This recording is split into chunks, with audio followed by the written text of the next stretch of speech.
I don't have to tell you that it's never been harder to convince people to change their minds.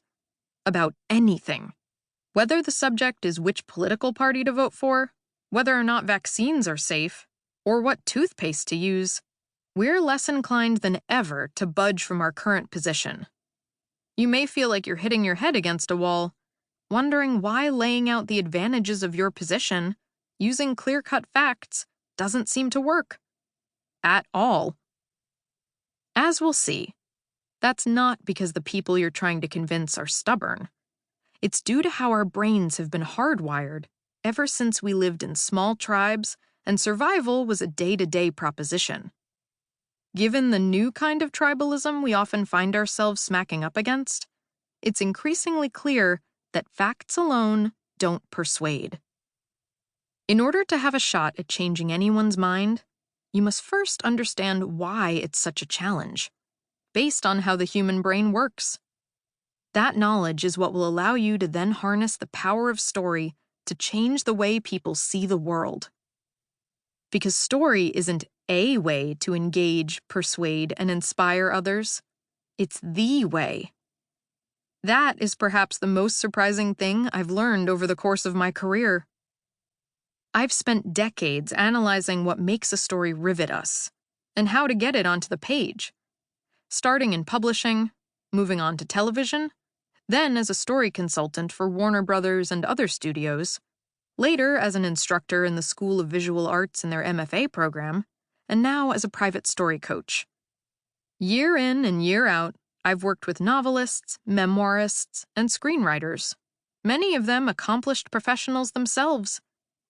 What I learned astounded me. What grabbed me, what made me care and kept me reading, had little to do with the plot, the writing, the external drama, or the beautiful prose. What riveted me was how what happened affected the protagonist's belief system, causing it to change over the course of the story. But why? I found the answer by digging into the neuroscience associated with story, and the way it intersects with the fields of cognitive psychology and evolutionary biology. What I discovered was the science behind why story is built into the architecture of the brain. It is why, when a story mesmerizes us, it can change how we see things, whether we're aware of it or not, and why story is the most powerful and transformative communication tool we have. What does my story have to do with you? Your goal is to change how your audience sees things. My goal with this book is to help you achieve it.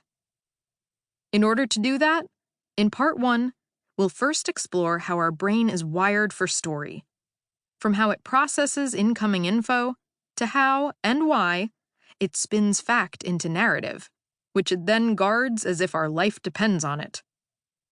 Armed with that insight, in Part 2, you will learn how to pinpoint your audience's hidden resistance by answering two important, but often misunderstood, questions.